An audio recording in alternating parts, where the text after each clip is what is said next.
Hello students, welcome to our channel. आज के इस वीडियो में मैं आप लोग को पढ़ाने वाला हूँ क्लास 11th इकोनॉमिक्स से चैप्टर नंबर 8 और आज का अपना टॉपिक है meaning and process of globalisation. तो बात करें इसके मार्किंग स्कीम की, तो आप लोग की बुक की एक्सरसाइज में ये टॉपिक देके रखा है 3 मार्क्स का, ठीक है। पर मैं कहूँ आपकी एग्जाम के अंदर ये 5 मार्क का भी आ सकता है, तो आपको प्रिपरेशन इसी तरह से करनी है कि 3 मार्क का या 5 मार्क का आपको कंटेंट आना चाहिए। और इसके मीनिंग की बात करें तो अकेला इसका जो मीनिंग है ना वो 1 मार्क्स के अंदर भी आ सकता है, ठीक है। तो ये टॉपिक काफी इंपॉर्टेंट है, तो वीडियो को एंड तक जरूर देखना जिससे पूरा टॉपिक अच्छे से समझ में आ जाए। आगे बढ़ने से पहले मैं आपको बताना चाहता हूं, देखो हमको ना आपके सपोर्ट की काफी ज्यादा जरूरत है। अगर आप लोग ने हमारी चैनल को सब्सक्राइब नहीं किया है ना तो कर लेना, बिकॉज जब तक आपका 11th-12th फिनिश नहीं हो जाता तब तक मैं आपके लिए वीडियोस बनाता रहूंगा।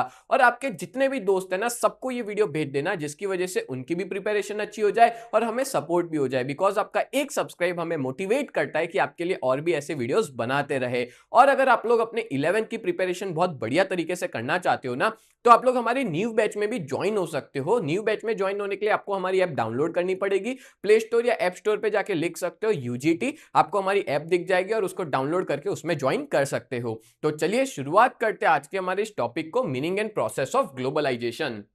तो सबसे पहले हम लोग देखते हैं मीनिंग ऑफ ग्लोबलाइजेशन। ग्लोबलाइजेशन यानी क्या होता है, और एग्जाम में आपको यही वाला मीनिंग लिखना है, तो अच्छे से समझना क्या देके रखा है। तो ग्लोबलाइजेशन ना एक ऐसी प्रोसेस है जहां पे कंट्री जो है उसका एक इकोनॉमिक इंटीग्रेशन होता है पूरे वर्ल्ड के साथ। यानी कि पहले जो कंट्री अपने आप में ही ट्रेड किया करती थी, अब वो पूरे वर्ल्ड के साथ ट्रेड करेगी, ठीक है। इसलिए यहां पे देके रखा है countries economic integration with the rest of the world, पूरे दुनिया के साथ वो अब ट्रेड करेगी by increasing trade in goods and service. कैसे वो बढ़ाएगी पूरे वर्ल्ड के साथ अच्छा रिलेशन, तो भाई ट्रेड करेगी। फिर increasing movement of physical and financial capital, यानी कि पैसों का, फिजिकल यानी कि हम कहेंगे मशीन्स वगैरह, और फाइनेंशियल यानी पैसों, दोनों कैपिटल्स को मूव करेगी। Increasing exchange of technology, technology को एक्सचेंज किया जाएगा। And increasing investment between borders, और जो इन्वेस्टमेंट है वो बढ़ेगा आपस की कंट्री में, उसको ही हम लोग ग्लोबलाइजेशन कहते हैं। शॉर्ट में कहूं तो ग्लोबलाइजेशन एक ऐसी प्रोसेस है जहां पे एक कंट्री दूसरी कंट्री के साथ ट्रेड करती है, वर्ल्ड ट्रेड करती है, मूवमेंट करती है कैपिटल का या तो टेक्नोलॉजी का, ठीक है। इस तरह से वो दो कंट्रीज के बीच में या पूरे वर्ल्ड के साथ एक अच्छा रिलेशन बना रहे। क्लियर? तो ये हमने देखा ग्लोबलाइजेशन।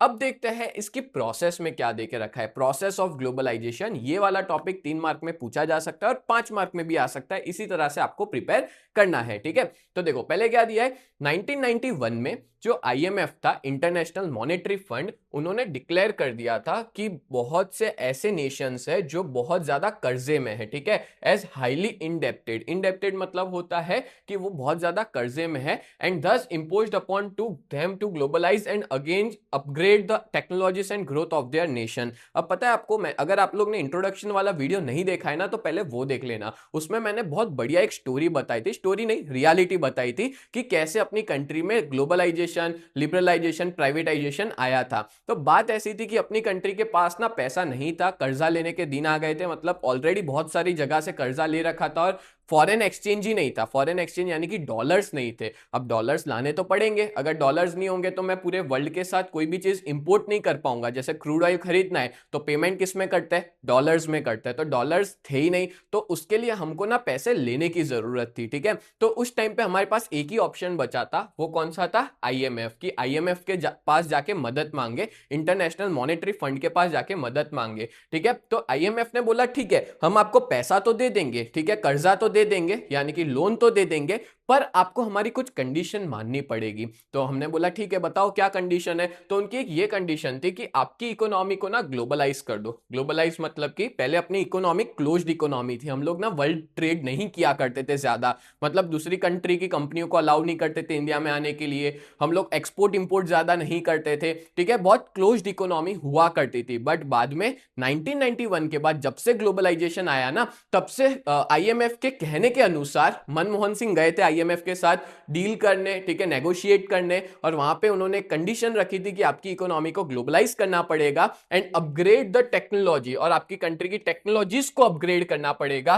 जिसकी वजह से आपके कंट्री का ग्रोथ हो सके। And this was the pre condition, और ये जो थी वो कुछ पहली कंडीशंस थी जिसके बेसिस पे वो लोग लोन को सैंक्शन करने वाले थे, अपनी कंट्री को नहीं, और जो भी कंट्रीज थी जिनको डॉलर्स की जरूरत थी, जिनको फॉरेन एक्सचेंज की जरूरत थी, लोन की जरूरत थी, तो इस तरह से उन्होंने उन्होंने अपनी कंडीशन रखी थी कि ये कंडीशन फुलफिल होगी ना तभी जाके हम आपकी लोन को सैंक्शन करेंगे। सैंक्शन मतलब होता है अप्रूव करना, ठीक है, कि तभी हम लोग अप्रूव करेंगे जब आप लोग अपनी इकोनॉमी को ग्लोबलाइज करोगे। And India was one of those, और इंडिया उनमें से एक कंट्री थी। बहुत सारे नेशंस की बात हो रही है ना, तो इंडिया उसमें से एक कंट्री थी जिसके अंदर बहुत सारे रिस्ट्रिक्शंस वगैरह थे। तो इंडिया ने उनके कहने के अनुसार अपनी पॉलिसीज को रिलैक्स कर दिया of granting protection to domestic industry. मैंने नहीं कहा फॉरेन कंपटीशन से इंडिया की गवर्नमेंट बचा रही थी डोमेस्टिक इंडस्ट्रीज को, यानी कि अपने यहाँ की ही इंडस्ट्रीज को बचाया जा रहा था। वो सारी पॉलिसीज जो पहले उनको बचाती थी वो सब हटा दिया, रिलैक्स कर दिया कि अब फॉरेन कंपनियां भी इंडिया में आ सकती है ट्रेड करने के लिए।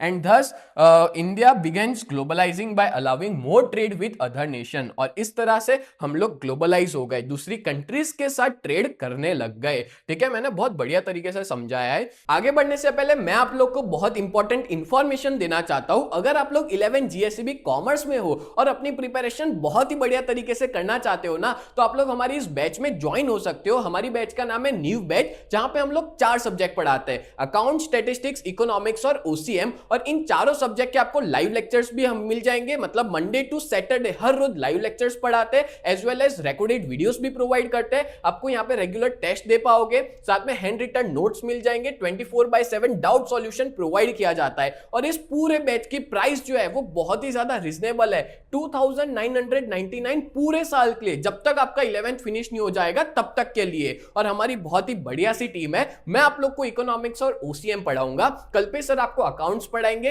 हिमल सर आपको स्टैटिस्टिक्स पढ़ाएंगे। और अगर आप लोग इस बैच के बारे में और ज्यादा डिटेल में पता लगाना चाहते हो तो आप लोग हमारी वेबसाइट को विजिट कर सकते हो। हमारी वेबसाइट का नाम है www.ugt.co.in। इस वेबसाइट पे आप लोग विजिट कर सकते हो। एज वेल एज अगर आप लोग ने अभी तक हमारी ऐप को डाउनलोड नहीं किया है तो प्ले स्टोर पे जाकर के यूजीटी नाम से आप सर्च कर सकते हो, प्ले स्टोर पे अवेलेबल है, जाके डाउनलोड कर लीजिए। और अगर आप लोग आईफोन यूजर हो तो ऐप स्टोर के ऊपर माई इंस्टीट्यूट के नाम से अवेलेबल है, आप वहां पे जाकर के भी डाउनलोड कर सकते हैं। और उसका ORG कोड है VUGKX, उसका ORG कोड है, ठीक है। और अगर आप लोग हमारा कांटेक्ट करना चाहते हो, अपने पेरेंट्स की बात करवाना चाहते हो, तो हमारा कांटेक्ट नंबर है 7202012221। ये हमारे ऑफिस का कांटेक्ट नंबर है, इस पे आप लोग कांटेक्ट कर सकते हो। सच बता रहा हूं, इस बैच में अगर आप ज्वाइन हो जाते हो ना तो आपका बहुत ही बढ़िया रिजल्ट आएगा। अभी तक बहुत सारे ऐसे बच्चे हैं जो इस बैच में जुड़ चुके हैं, और बहुत से ऐसे भी बच्चे हैं जो ऑफलाइन में भी ट्यूशन जाते हैं और अपने बैकअप के लिए वो लोग हमारी इस बैच में जुड़े हुए हैं, और जिनका रिजल्ट भी बहुत अच्छा खासा आ रहा है। तो जल्द से जल्द आप लोग हमारी इस बैच में जुड़ जाइए, जिसमें आपका ही फायदा है। चलो आगे बढ़ते हैं नेक्स्ट टॉपिक पे। नेक्स्ट आगे बात करें तो कुछ ऐसी ग्लोबलाइजेशन प्रोसेस के पॉइंट देके रखे कि ग्लोबलाइजेशन में क्या क्या हुआ। तो पहला है एक्सपोर्ट इंपोर्ट लाइसेंसिंग पॉलिसी ज्यादा सिंपल और इजी हो गई। ठीक है, एक्सपोर्ट इंपोर्ट की जो पॉलिसी है वो क्या हो गई, ज्यादा सिंपल और इजी हो गई। पहले बहुत स्ट्रिक्ट हुआ करती थी, बहुत सख्त नियम थे, बट वो अब इजी और सिंपल हो गई। देन है इंडिया जो है वो मेंबर बन गई WTO का। WTO यानी कि वर्ल्ड ट्रेड ऑर्गेनाइजेशन, कौन से ईयर में, 1995 के अंदर। ये याद रखना, एमसीक्यूज में आ सकता है कि इंडिया WTO के कब मेंबर बनी, तो 1995 के अंदर। और हमको WTO के जितने भी रूल्स है ना वो सारे के सारे रूल्स को फॉलो करना पड़े, ऐसा था। ठीक है, क्योंकि देखो हर जो कंट्री WTO में आती है ना वो सारे WTO के रूल्स फॉलो करती है। और साथ साथ में फ्री वर्ल्ड ट्रेड, यानी कि मैं कोई भी कंट्री के साथ ट्रेड कर सकता हूं। जैसे मान लो WTO के अंदर ऑस्ट्रेलिया आता है, UAE आता है, तो वो उनके साथ मैं आसानी से ट्रेड कर सकता हूं without any restrictions. Then third point की बात करें तो इंडिया के जो रुपीज थे पहले ना उसकी कन्वर्टिबिलिटी बहुत मुश्किल होती थी। मतलब मेरे को रुपीज से कोई और करेंसी में कन्वर्ट करवाना है, डॉलर्स के अंदर या कोई भी कंट्री दिनार के अंदर, ठीक है, तो बहुत दिक्कतें आती थी। बट अब क्या हो गया, ग्लोबलाइजेशन के बाद मार्केट रेट के हिसाब से मैं जो है वो आसानी से कन्वर्ट कर सकता हूं। जो भी ऑफिशियल रेट चल रहा है उस हिसाब से कन्वर्ट कर सकते हैं। और अपनी कंट्री की जो वैल्यू है वो डिपेंड करती है ट्रेड पे। ट्रेड मतलब कि अपनी कंट्री का जो इंपोर्ट एक्सपोर्ट है, ठीक है, ये चीज आपको कोई नहीं बताएगा। मैं क्या बताने की कोशिश कर रहा हूं कि जैसे मान लो आज की डेट में $1 बराबर 89 रुपीज है फॉर एग्जाम्पल, ठीक है। तो $1 बराबर 89, तो ये भाव बढ़ रहा है कम हो रहा है, ये किस बेसिस पे बढ़ रहा है कम हो रहा है, तो इसके पीछे एक ही कारण है, क्या, एक्सपोर्ट इंपोर्ट। अगर हम लोग एक्सपोर्ट ज्यादा करेंगे ना तो रुपीज स्ट्रांग हो जाएगा, और अगर इंपोर्ट ज्यादा करेंगे तो रुपीज की वैल्यू वीक होगी, मतलब $1 लेने के लिए ज्यादा पैसा देना पड़ेगा। तो ये जो वैल्यू है करेंसी की वो ट्रेड के ऊपर डिपेंड करती है। तो आसानी से अब हम लोग कन्वर्ट भी कर सकते हैं। मेरे को अगर डॉलर चाहिए तो मैं 89 रुपीज दूंगा तो मेरे को $1 मिल जाएगा। प्लस ये जो रेट है वो मार्केट बेस पे छोड़ दिया, पहले फिक्स हुआ करता था, बट अब आसानी से मार्केट में इंपोर्ट एक्सपोर्ट जैसे चलता है ना उस हिसाब से ये रेट डिसाइड होता है। क्लियर। नेक्स्ट आगे बात करें तो नंबर 4 है, there was sector wise and systematic increase in foreign direct investment, जिसको कहते हैं एफडीआई। ठीक है, अपनी कंट्री में ना फॉरेन डायरेक्ट इन्वेस्टमेंट काफी बढ़ा 1991 में जब ग्लोबलाइजेशन हुआ था उसके बाद। फॉरेन डायरेक्ट इन्वेस्टमेंट मतलब क्या होता है? इसका मतलब होता है कि बहुत सी कंपनियां इंडिया में आई, इंडिया में जमीन खरीदी, फैक्ट्री डाली और इंडिया में बेचना चालू किया। इवन इंडिया के अंदर बैठे बैठे पूरे वर्ल्ड में बेच रहे हैं। जैसे एग्जांपल दे तो सैमसंग, सैमसंग ने अपना बहुत बड़ा प्लांट डाला हुआ है नोएडा के अंदर। ठीक है, बहुत बड़ा है, पूरे वर्ल्ड में वो सारा ज्यादातर प्रोडक्शन वो अपने इसी इंडिया के प्लांट से वो करता है। तो इसका मतलब क्या हुआ कि बहुत सारी कंपनियां इंडिया में आई और उन्होंने इन्वेस्टमेंट किया अलग अलग सेक्टर के अंदर।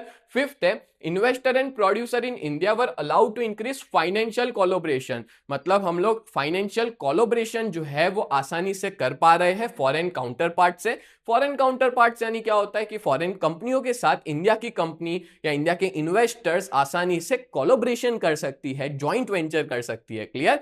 6 पॉइंट है, state become more indifferent in policy matters between domestic and foreign investor, मतलब जो स्टेट है, गवर्नमेंट है, वो ज्यादा भेदभाव किया करती थी पहले के टाइम पे डोमेस्टिक और फॉरेन इन्वेस्टर्स और प्रोड्यूसर के बीच में, और बहुत ज्यादा प्रोटेक्शन था अपने इंडियन इन्वेस्टर्स को। ठीक है, कि फॉरेन कंपटीशन ज्यादा ना आ जाए, तो वो जो प्रोटेक्शन था ना उसको हटा दिया, जिसको कहेंगे अनड्यू प्रोटेक्शन जो था वो पहले हुआ करता था इंडियन इन्वेस्टर्स इंडियन कंपनियों के ऊपर, बट वो हटा दिया और अलाउ कर दिया कि फॉरेन कंपटीशन अब इंडिया में आ सकती है। और लास्ट पॉइंट है number 7, social and cultural ties, मतलब जो दूसरी कंट्रीज है उनके साथ एक अच्छा सोशल कल्चरल टाइज हो गया, मतलब अच्छे रिलेशंस बन गए, जिसकी वजह से हमको बहुत सारी कंट्रीज के आसानी से वीजा मिल जाते हैं। जैसे आपको पता होगा अगर हमको रशिया जाना है तो रशिया में सीधा ऑन अराइवल वीजा मिल सकता है, बहुत जल्दी अप्रूव हो जाता है। अगर मेरे को मान लो बहुत सी कंट्रीज है, ठीक है, वियतनाम हो गया, या ऐसी बहुत सारी कंट्रीज है जहां पे अगर हमको जाना है तो ऑन अराइवल वीजा मिल जाता है, तुरंत जाने पे वीजा मिल जाता है। तो ऐसा क्यों हुआ? बिकॉज अपनी कंट्री ग्लोबलाइज हुई और उन कंट्रीज के साथ अपना सोशल और कल्चरल टाइज बहुत अच्छे से जुड़ गया। ठीक है, तो ये कुछ प्रोसेस थी ग्लोबलाइजेशन की। तो उम्मीद करता हूं आज का ये वीडियो आपको बहुत अच्छे से समझ में आया होगा। तो आज के इस वीडियो में अपने ने मीनिंग एंड प्रोसेस पढ़ी ग्लोबलाइजेशन की। तो ऐसी वीडियोस देखने के लिए आप लोग हमारे चैनल को जरूर सब्सक्राइब करें। तो मिलते हैं नेक्स्ट वीडियो में, तब तक लिए bye and thank you so much.